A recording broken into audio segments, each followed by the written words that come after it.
नमस्कार विद्यार्थी मित्रांनो, स्वागत आहे आपल्या बीएमएस मराठी ॲपवरती। तर आता आपण या व्हिडिओमध्ये भल्लातक घृत बघत आहे, जे की आहे भल्लातकचं दुसरं फॉर्म्युलेशन। पहिल्या व्हिडिओमध्ये आपण भल्लातकचं मोदक पाहिलं, आता या व्हिडिओमध्ये भल्लातक घृत बघूया। आता काय झालं आयुर्वेदामध्ये की सुरुवातील जे ऋषीमुनीचा काळ होता त्यांच्यामध्ये त्यांना असं रुग्णांमध्ये असं पाहायला मिळालं की जास्तीत जास्त रुग्ण हे गुल्माचे रुग्ण पाहायला मिळाले। आता जे गुल्म होते ते रक्त आणि कफज गुल्माचे पेशंट त्यांना खूप पाहायला मिळाले। मग त्यांनी यावरती ट्रीटमेंट म्हणून असं एक फॉर्म्युलेशन बनवलं, ज्यामध्ये भल्लातक आणि घृतचं मिळून काय केलं, कॉम्बिनेशन बनवलं, ते झालं भल्लातक घृत। आता हे कशा प्रकारे बनवायचं ते आपण इन डिटेल पाहूया। आता सुरुवातीला आपल्याकडे काय घटक द्रव्य असतात, भल्लातकचा काय असतो, कल्क असतो, त्यानंतर आपण भल्लातकचा क्वाथ घेतो, एक भल्लातकचा कल्क, भल्लातकचा क्वाथ आणि त्यानंतर घृत घेतो। आता हे तीन घटक द्रव्य घेतो, मग आपण यांना काय करतो, नॉर्मली एक पात्र घेतो, त्या पात्रामध्ये आपल्याला तिन्ही पण टाकतो, भल्लातकचा क्वाथ टाकतो, भल्लातकचा कल्क टाकतो आणि त्यासोबत त्याच पात्रामध्ये आपण घृत सुद्धा टाकतो। नंतर काय करतो, हे जे पात्र घेतो आपण मंद अग्नीवरती ठेवतो। मंद अग्नीवरती ठेवल्यानंतर मग काय होतं, बऱ्याच वेळानंतर ह्याच्यावर काय होतं, आपल्याला स्नेहसिद्ध लक्षण दिसतात। आता स्नेहसिद्ध लक्षण म्हणजे काय की जेव्हा तो पूर्णपणे काय होतो, तयार होतो, त्यावरती काही लक्षण दिसतात, त्याला आपण स्नेहसिद्ध लक्षण म्हणतात। जसं की आपण चहा बनवल्यावरती चहामध्ये जसे की कलरिंग वगैरे नाहीत का, चहा एकदम कसं होणं, लालसर थोडं होणं, एकदम ब्राऊन ब्राऊन कलरचं दिसणं, एकदम छान प्रकारे त्याला उकळी येणं, ते चहा बनल्यावर त्याची लक्षणं दिसतात। शेवटी आपल्याला कळतं की हा चहा झालाय। त्याच प्रकारे इथं हा जो भल्लातक घृत बनवून तयार झाला तेव्हा जो शेवटी जे लक्षण येतात त्याला आपण स्नेहसिद्ध लक्षण म्हणत असतो। तर शेवटी मग स्नेहसिद्ध लक्षण झाल्यानंतर आपण त्याला अग्नीवरती उतरून खाली घ्यायचे। नंतर आपल्याला काय घ्यायचं, दुसरं पात्र घ्यायचे, त्यावरती वस्त्र टाकायचं आणि ह्याला जे बनवलंय आपण हे घृत वगैरे क्वाथ कल्क आणि घृत टाकून याला नंतर आपण त्या वस्त्रात सायने वस्त्रगाळ करून घ्यायचा आहे। अशा प्रकारे आपले भल्लातकचं काय होतं, घृत तयार होतं। शेवटी मग आपल्याला हवाबंद कोरड्या अशा काय करायचं असतं, जी आपली बरणी म्हणा किंवा काय पात्र म्हणा किंवा कंटेनर म्हणा, त्यामध्ये आपल्याला भरून ठेवायचं असतं। अशा प्रकारे भल्लातकचं घृत हे नॉर्मल जर पाहायला गेलं तर हे याचा आमयिक प्रयोग आपला पाहायला मिळतो गुल्महर, म्हणजे गुल्माचे जे काही व्याधी असेल, रक्तच झालं, कफच झालं, तर त्या गुल्माच्या व्याधीवरती हा काम करतो। नॉर्मली जे ट्रीटमेंटमध्ये आपण मात्रा 3 ते 6 ग्रामाची ट्रीटमेंटमध्ये मात्रा बघत असतो। आणि त्यानंतर काय सेवन काळ, तर सेवन काळ आपण भोजनाच्या पूर्वी याचं सांगत असतो पेशंटमध्ये की भोजनाच्या पूर्वी घ्या। त्यासोबत अनुपान कशासोबत घ्यायचं असतं, आपल्याला गोदुग्ध आणि सीता म्हणजे आपली काय साखर सोबत आपण म्हणजे खडी साखर, तर त्यासोबत आपण ह्याला घ्यायचं सांगत असतो। अशा प्रकारे आपली पूर्ण टोटल कन्सेप्ट आहे भल्लातक घृत। तर बघूया आता काय सांगितलंय बघा। आता सुरुवातीला हा श्लोक आला, हा पाठ करायचा आहे। काय सांगितलंय, भल्लातक अतकल्क कषाय पक्वम सर्पिह पिबेच्छकरया विमिश्रम तद रक्तम गुल्मम विनिहंती पीतम बलास गुल्मम मधुना समेतम। तर अशा प्रकारे आपला हा श्लोक आलाय। काय भेषज रत्नावर गुल्म या आपल्याला याचा रेफरन्स आलाय, त्यामधला आपल्याला हा श्लोक आहे। तर नॉर्मली जे घटक द्रव्य काय दिले, भल्लातकचा कल्क म्हणजे कल्कार्थ इथं म्हटलंय, ते नॉर्मली म्हणजे भल्लातकचा कल्क म्हणजे पेस्ट, ती घ्यायची आपल्याला 100 ग्राम। त्यानंतर घृत घ्यायचं आपल्याला किती, 400 ग्राम। त्यानंतर जे आपलं भल्लातकचं क्वाथ आहे तो 1.6 लिटर म्हणजे आपल्या जवळपास 1600 ml चा आपल्या भल्लातकचा क्वाथ घ्यायचा आहे। मात्रा बघूया आता पेशंटमध्ये आपण मात्रा किती घेतो द्यायची सांगतो, नॉर्मली 3 ते 6 ग्राम आपण याची भल्लातकची घृतची मात्रा द्यायची सांगतो। त्यानंतर अनुपान, तर कशासोबत घ्यायचं आपल्याला, तर गोदुग्ध म्हणजे गाईचं दूध, त्यासोबत सीता म्हणजे आपले शर्करा, आपण साखर सुद्धा याला म्हणत असतो।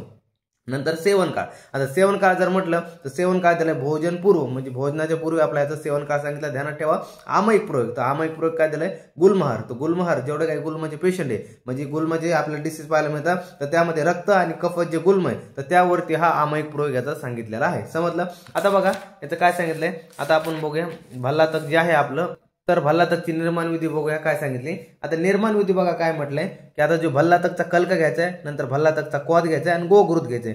सगळ्यांना घेतलं, सगळ्यांना एकत्रित आपल्या पात्रात मिश्रित करायचं, एक पात्र घ्यायचं, त्यामध्ये सगळे मिश्रित करायचे।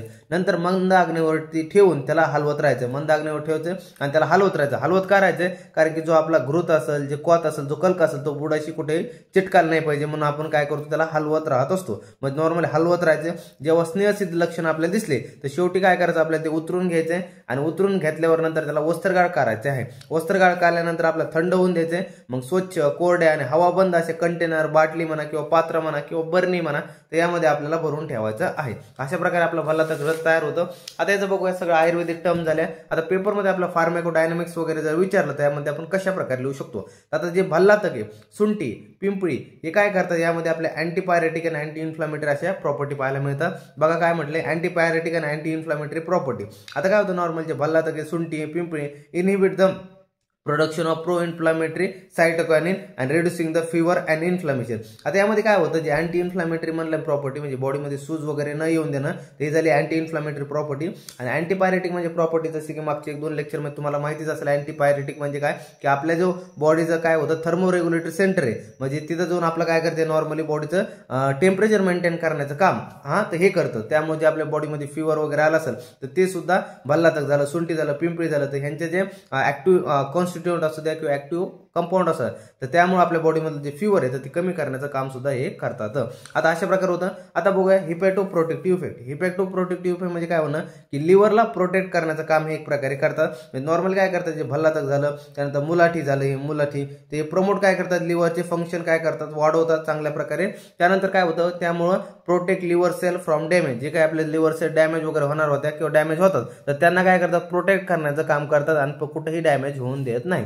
त्यानंतर तिसरं येतं इम्युनोमॉड्युलेटरी इफेक्ट. बॉडीमध्ये इम्युनोमॉड्युलेटरी म्हणजे काय होणं, बॉडीमध्ये इम्युनिटी वाढवणं. तर अशा प्रकारे हे काम करतं. तर जे भल्लातक झालं आणि ग्रुथ झालं तर हे काय करतात, enhance the immune function by the stimulating the production of WBC. जे भल्लातक आणि ग्रोथ असेल हे काय करतं, बॉडीची आपली इम्युनिटी वाढवतं आणि त्यामुळे काय होतं, WBCचं प्रोडक्शन सुद्धा बॉडीमध्ये वाढवतं. अशा प्रकारे झालं. आता बघूया फार्माकोकायनेटिक्स. आता फार्माकोकायनेटिक्स 4 स्टेप मधले जे असते आपल्याला ऍब्झॉर्प्शन, डिस्ट्रीब्युशन, मेटाबॉलिझम आणि एक्सक्रेशन 4 स्टेज मधल्याची.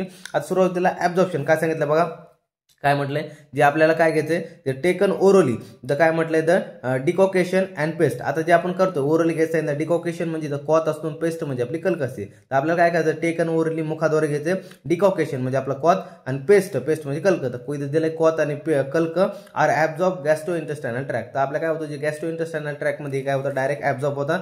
नंतर म्हटलं डिस्ट्रीब्युशन. आता डिस्ट्रीब्युशन मध्ये काय म्हटलं, जे काही ऍक्टिव्ह कंपाऊंड असतात are distributed throughout the body via blood stream. जे काही ऍक्टिव्ह कंपाऊंड असतील तर ते काय होते, आपल्या बॉडीमध्ये डिस्ट्रीब्युट होत जातात होल बॉडीमध्ये. कशा ब्लड स्ट्रीम, जे आपल्या रक्तप्रवाह मार्गाने पूर्ण बॉडीमध्ये सगळीकडे पसरून जातात. समजलं. नंतर काय म्हटलं, टार्गेटिंग व्हेरियस सिस्टीम, जसे काय असेल डायजेस्टिव्ह झालं, हिपॅटिक झालं, रेस्पिरेटरी सिस्टीमला काय करतात, ते बॉडीमध्ये पसरल्यानंतर आपापले त्या जागी ती कर्म दाखवतात. डायजेस्टिव्ह झालं, हिपॅटिक झालं आणि रेस्पिरेटरी सिस्टीम सुद्धा झालं. नंतर बघा आता मेटाबॉलिझम. आता जे काय बॉडीमध्ये गेले तर कुठं ना कुठं अगोदर सुरुवातीला काय होतं, लिव्हर मध्ये मेटाबॉलाइज होतात, त्यानंतर ते ऍक्टिव्ह होतात, काही ऍक्टिव्ह असेल तर इनऍक्टिव्ह सुद्धा होतात आणि इनऍक्टिव्ह झाले तर बॉडीच्या बाहेर काय होतं, एक्सक्रेशन थ्रू काढले जातात. आणि काही ऍक्टिव्ह झाले तर ऍक्टिव्ह मेटाबॉलाइट्स बॉडीमध्ये काय करतात, आपापले थेरापेटिक इफेक्ट दाखवतात आणि इफेक्ट झालेत नंतर मग तेच तेच मेटाबॉलाइट जे असतील तर तेच आपल्या बॉडीच्या बाहेर जेव्हा त्यांचं कर्म संपतं तर तेव्हा एक्सक्रेशन थ्रू बॉडीच्या बाहेर काढले जातात. तेच म्हटलं metabolism, the ingredient are metabolize primary in the liver where they may be transfer in a active or inactive form. जे काही इन्ग्रेडियंट असते ते मेटाबॉलाइज होतात लिव्हरमध्ये आणि ते नंतर काय होतं, ते ट्रान्सपोर्ट इन काय ट्रान्सफॉर्म होतं त्याचा ऍक्टिव्ह मध्ये और इनऍक्टिव्ह फॉर्म मध्ये. समजलं. नंतर बघा एक्सक्रेशन. आता बॉडी बाहेर कसं एक्सक्रेट कसं होतं, तर मेटाबॉलाइट्स आर एक्सक्रेटेड थ्रू किडनी. जे मेटाबॉलाइट्स असते ते किडनी थ्रू सुद्धा काढले जातात आणि गॅस्ट्रो इंटेस्टायनल थ्रू बी सुद्धा काढले जातात. तर किडनी म्हटलं तर युरिन थ्रू बॉडीच्या बाहेर निघणार आणि गॅस्ट्रो इंटेस्टायनल ट्रॅक म्हटलं तर फिसेस थ्रू बॉडीच्या बाहेर निघणार. अशा प्रकारे आपण फार्माकोकायनेटिक्स सुद्धा पाहिले. आता शेवटचं बघूया रिसर्च अपडेट आणि काय क्लिनिकल एव्हिडन्स. आता रिसर्च अपडेट आणि क्लिनिकल एव्हिडन्स मध्ये काय सांगितलंय, जे काही अँटी इन्फ्लामेटरी आणि अँटी आर्थरायटिक प्रॉपर्टी यामध्ये आपल्याला संशोधन झालेलं पाहायला मिळतं, म्हणजे रिसर्च झालेलं पाहायला मिळते.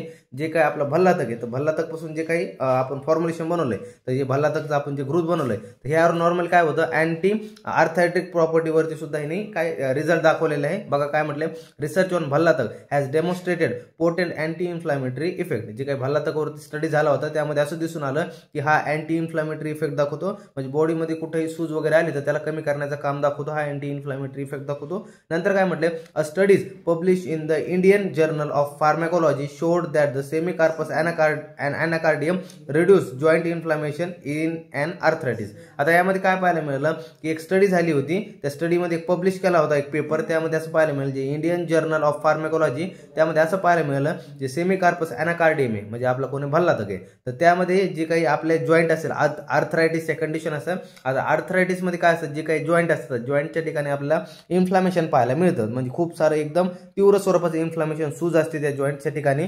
तर त्या आर्थरायटिसच्या कंडिशन मध्ये जे जॉईंटच्या ठिकाणी इन्फ्लामेशन आहे तर त्या जे आपले सेमिकार्पस anacardium आहे म्हणजे भल्लातक आहे तर त्यावरती स्टडी झाला होता. असं पाहायला मिळालं की जे आर्थरायटिसच्या कंडिशन मध्ये जॉईंट मध्ये सूज होती तर ते कमी करण्याचं काम हा आपला भल्लातक करतो. अशा प्रकारे यावरती रिसर्च झाली आहे की अँटी इन्फ्लामेटरी इन्फ्लॅमेटरी आणि अँटी आर्थरायटिक प्रॉपर्टी म्हणून भल्लातकमध्ये. तर हा पहिला आपला रिसर्च झाला. आता दुसरा बघा अँटी ऑक्सिडंट इफेक्ट. आता बॉडीमध्ये अँटी ऑक्सिडंट इफेक्ट दाखवतो.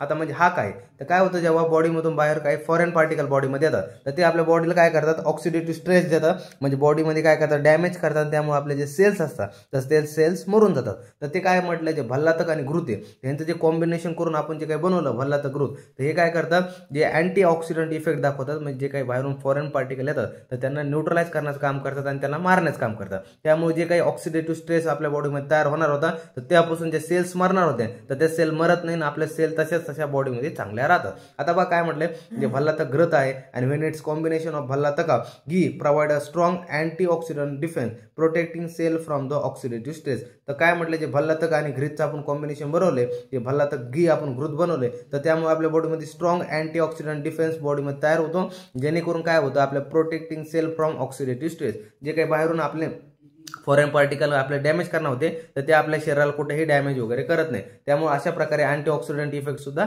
भल्लातक घृत दाखवतो. अशा प्रकारे 2 रिसर्च स्टडी झाले त्यावरती.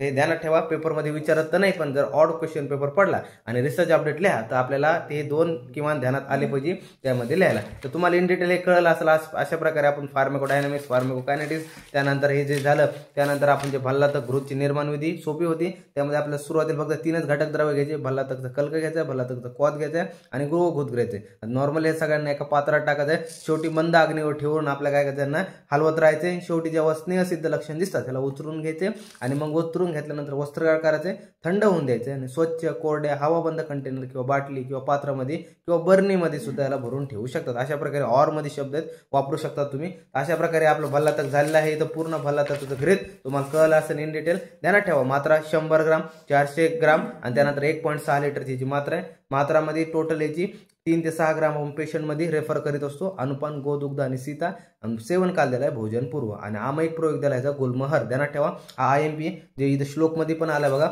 तद रक्तम गुल्म, म्हणजे हा गुल्मावरती रक्त आणि कफज गुल्मावरती काम करणारा आहे. अशा प्रकारे भल्लातक घृत संपलेला आहे. भेटूया पुढच्या व्हिडिओमध्ये, पुढचा कव्हर करूया फॉर्म्युलेशन भल्लातकचं. तर धन्यवाद.